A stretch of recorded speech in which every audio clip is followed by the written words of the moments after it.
سڵاو بینەرانی عزیزی تلویزیۆنی کۆمەڵە لەگەڵتانین بۆ گەشت هەواڵەکانی ڕۆژی سێشەممە ئێستاش سەردێڕی گرنگترین هەواڵەکان. دەست بە سەرکرانی هاوڵاتیەکی خەڵکی شاری سەقز، کوژرانەوە برینداربوونی 4 ئەندامی سوپای پاسداران لە پاوە، کۆبوونەوەی خانەنشینکراوانی مخابرات لە کوردستان و ئێران، بەیاننامەی ئەنجومەنی سەوزی چیای مەریوان سەبارەت بە شەهیدانی ژینگەی پاوە و سووتانی زیاتر لە 100 هێکتار لە دارستانەکانی پارێزگای ئیلام.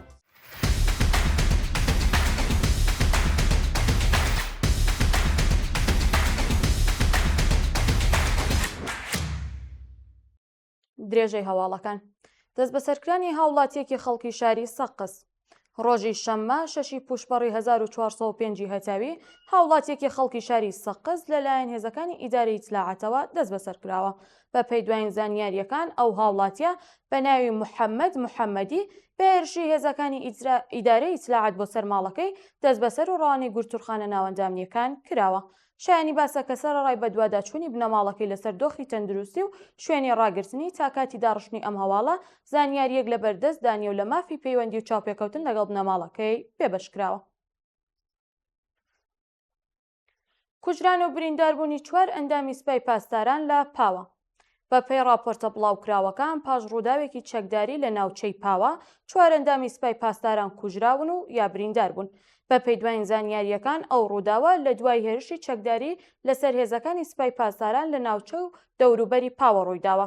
سەرچاوە نزیکەکان ئاماژەیان بەوە کردووە کە لە ئەنجامی ئەو هێرشەدا 2 ئەندامی سوپا لەو شوێنەدا کوژراون و 2 کەسی دیکەش بریندار بوون. شایانی باسەکە تا ئێستا هیچ گروپێک بەرپرسیارەتی ڕووداوەکەی لە ئەستۆ نەگرتووە، بەڵام هێزەکانی ڕژیم لە دوای ڕووداوەکە و هەڵمەتی پشکنین و چاودێریان لە ناوچەکانە تونتر کردوێتەوە. کۆبوونەوەی خانەنشینکراوانی مخابرات لە کوردستان و ئێران. بە پێی وێنانی کە بەدەستمان گەیشتوون خانەنشینکراوانی مخابرات لە شارە جیاوازەکانی کوردستان و ئێران تشت بە بایەغنەدانی ڕژیمی کۆماری ئیسلامی بە ژیان و مەعیشەتیان کۆبوونەوە. خانەنشینکراوانی ناڕازی لە شارەکانی سنا، کرماشان، تاران و چەندین شاری دیکەی ئێران بە کۆبوونەوە لە بەردەم دامەزراوە حکوومیەکان وتنەوەی دروشمی دژ بە دەسەڵاتی گەندەڵی ڕژیمی کۆماری ئیسلامی و پەرستکردنەوەی پلاکارد ئاماژەیان بەوە کردووە کە بەوەی پێنادانی حەقدەسە دواخراوەکانیان و هەروەها دابینەکرانی بیمەی دەرمانی کارامە لە دۆخێکی زۆر خراپی ئابووریدا دەژین و تەنانەت توانای دابینیکردنی سەرەتاترین پێداویستیەکانی ژیانی بنەماڵەکانیان نییە. لە درێژەی ناڕەزایەتیەکەدا خانەنشینکراوان خوازیاری بەرزکردنەوەی ئاستی هەقدەست بە پێی ڕێژەی هەڵاوسان و پێدانی هەقدەست و مەزایە دواخراوەکانیان و هەروەها کۆتایی هاتنی گوشارە ناوەندە ئەمنیەکان لەسەر خانەنشینکراوانی ناڕازی بوون. بەیاننامەی ئەنجومەنی سەوزی چیای مەریوان سەبارەت بە شەهیدانی ژینگەی پاوە. ئەنجومەنی سەوزی چیای مەریوان لە بەیاننامەیەکدا گیان لە دەستدانی ژمارەیەکی ژینگە پارێز لە پاوەی بەتوندی ئیدانە کردووە و جەختی لەسەر گرنگی پارێزنی ژینگە و پارێزەرانی سروشت کردووە. لە بەیاننامەکەدا ئاماژە بەوە کراوە کە گیان بەختکردنی ئەو چالاکوانانە بەشێکە لە قوربانیە بەردەوامەکانی خەڵکی کوردستان بۆ پاراستنی سروشت و دارستانەکان. ئەنجومەنی سەوزی چیای مەریوان جەختی لەسەر ئەوە کردوێتەوە کە نەبوونی ئامراز و پشتگیری پێویست بۆ کوژانەوەی ئاگر و پاراستنی ناوچە سەوزەکان هۆکارێکی سەرەکی زیادبوونی قوربانیەکانە. هەروەها داوایان لە دامەزراوە پەیوەندیدارەکان کردووە کە بەرپرسیارەتی ئەم کارە ساتە لە ئەستۆ بگرن و هەنگاوی خێرا بۆ پاراستنی ژینگە و پشتیوانی لە چالاکوان ئەم بوارە هەڵبگرن. سووتانی زیاتر لە 100 هێکتار لە دارستانەکانی پارێزگای ئیلام. لە چەندین ڕۆژی ڕابردوو زیاتر لە 100 هێکتار لە دارستان و ناوچە سەوزیەکانی پارێزگای ئیلام لەبەر ئاگرکەوتنەوە و زیانێکی گەورەی ژینگەییان پێگەیشتووە. بە پێی دوایین زانیاریەکان ئاگرکەوتنەوەکان زۆربیان لە ناوچەکان و ناوچە دارستانیەکان و بەهۆیەوە تیمە خۆبەخشەکان بۆ کوژانەوەی ئاگرەکە هێشتا نەیانتوانیوە ئاگرەکە کۆنتڕۆڵ بکەن. شایانی باسەکە سەرچاوەی ژینگە پارێزی ئاماژەیان داوە کە گەرمای زۆر، بای توند و نەبوونی کەرەستە و ئامرازی پێویست هۆکاری فراوانبوونی ئاگرەکە بوو. لە هەمان کاتدا سەرەڕای لەسەرەوە بوونی زیانەکان ناوەندە حکوومیەکان هێشتا هیچ یارمەتیەکیان ئاڕاستەیە و ناوچەیان نەکردووە.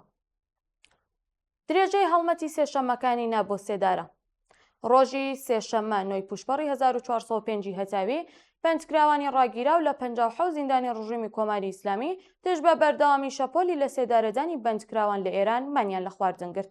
بەشداربوونی ئەو هەڵمەتە بە بڵاوکردنەوەی بەیاننامەیەک ئاماژەیان بەوە کردووە کە ڕژیمی کۆماری ئیسلامی بە مەبەستی سەرکوتی خەڵکی ناڕازی و هەروەها ڕێگری لەسەر هەڵدانەوەی خۆپیشاندانی نوێی خەڵک دژ بە دەسەڵاتی جەنایەتکاری کۆماری ئیسلامی لە ڕێژەیەکی بەرچاو لە سێدارەدانی بەندکراوانی بەرز کردوێتەوە. لە درێژەیە و هەڵمەتە زیندانیانە جەختیان لەسەر ئەوە کردوێتەوە کە تا کاتی هەڵوەشانەوەی حکمی سێداری هەموو بەندکراوان و هەروەها ئازادی دەست بەجێ هەموو بەندکراوی سیاسی و عەقیدەتی درێژە بە چالاکیەکانیان دەدەن. سەپاندنی حکمی قورسی قەزایی بەسەر ئاریا نورانی. بە پێی راپۆرتەکان ئاریا نورانی مامۆستای فەرمی قۆناغی سەرەتایی و یەکێک لە دەست بەسەرکراوانی ناڕەزایەتیەکانی مانگی بەفرانباری 1404 لەلایەن دەستگای قەزایی پارێزگای خوڕاسانی باکوورەوە حکمی 14 مانگ زیندانی تەعزیری بەسەردا سەپێنراوە. راپۆرتەکان ئاماژە بەوە دەکەن کە ئاریا نورانی لە ماوەی ناڕەزایەتیەکانی مانگی بەفرانباری ساڵی ڕابردوو لەلایەن هێزانیەکانەوە دەست بەسەر و پاشان 2 هەفتە بەدانانی بارمتا ئازاد کرابوو. ئێستا پاش تەوابوونی ڕەوتی دادگاییەکەی بەبێ ئەوەی وردەکاریەک لەسەرەوە تۆمەتانەی ئاراستەکراوەکان بڵاو بکرێتەوە حکمی 14 مانگ زیندانی بەسەردا سەپێنراوە. لە سێدارەدانی 3 بەندکراو لە زیندانەکانی ڕژیمی کۆماری ئیسلامی. لە ماوەی چەند ڕۆژی ڕابردوو 3 بەندکراو لە زیندانەکانی ڕژیمی کۆماری ئیسلامی بە تۆمەتی تاوانە کۆمەڵایەتیەکان لە سێدارە دراون. بە پێی راپۆرتی ڕێکخراوەکانی مافی مرۆڤ ئەو 3 هاوڵاتیە بە ناوەکانی محەممەد مێهدی ڕەهەبان، محەممەد عەلی حاجی حسێنی و مەحموود قائم بە تۆمەتی کوشتنی بە ئەنقەست و محاربە لە ڕێگەی دزی چەکداری لە زیندانەکانی یاسوج و گورگان ئیعدام کراون. شایانی باسەکە حکمی سێداری ئەو 3 بەندکراوە بەبێ ئاگاداری بنەماڵەکانیان و بە شێوەیەکی نهێنی بەڕێوە چووە. کۆبوونەوەی پەرستاران لە تاران و تەورس. ڕۆژی ڕابردوو ژمارێک لە پەرستارانی نەخۆشخانەکان لە تاران و تەورس دژ بە خراپی دۆخی پیشەییان کۆبوونەوە. بە پێی راپۆرتی گەیشتوو پەرستارانی ناڕازی ئاماژە بەوە دەکەن کە بەهۆی لەسەرەوەبوونی ساعاتی کاری پەرستاران و هەروەها گوشارەکانی بەرپرسانی ناوەندە تەندروستیەکان تووشی کێشەیەکی جددی و دەرونی بوون و هەروەها جەختیان لەسەر ئەوە کردوێتەوە کە بۆ ماوەی چەندین مانگەیان حەقدەسەکارەکانیان پێنادرێت یان بەتەنیا بەشێکیان پێدەدرێت. لە درێژەی کۆبوونەوەکەدا پەرستاران خوازیاری پێدانی حەقدەست و کارامەی دواخراوەکانیان و وەرگرتنی هێزی کاری نوێ و هەروەها کەمکردنەوەی ساعاتی کاری بوون. ناڕەزایەتی جوتیارانی گەرمسار دژ بە قەیرانی ئاو. ڕۆژی دووشەممە 8 پوشپەر ژمارەیەک لە جوتیارانی گەرمسار دژ بە کەمبوونی سەرچاوە ئاویەکان و هەروەها پێنەدانی حەقاوەکانیان ناڕەزایەتیەکانیان دەربڕی. کشاوەرزانی ناڕازی ئاماژە بەوە دەکەن کە بەهۆی کەم تەرخەمی و ناکارامەیی بەرپرسانی ڕژیمی کۆماری ئیسلامی و ناوچەی گەرمسار تووشی قەیرانێکی گەورەی بێئاوی بوو و تەنانەت لەلایەن حکوومەتەوە ئاوەکانیان دابین ناکرێت. لە درێژەی کۆبوونەوەکەدا جوتیاران جەختیان لەسەر ئەوە دەکەنەوە کە بەهۆی کردەوەکانی بەرپرسانەوە بەرهەمەکانیان تووشێکی زیانی زۆر بۆ پێویستە ڕژیم قەرەبووی زیانەکانیان بکات.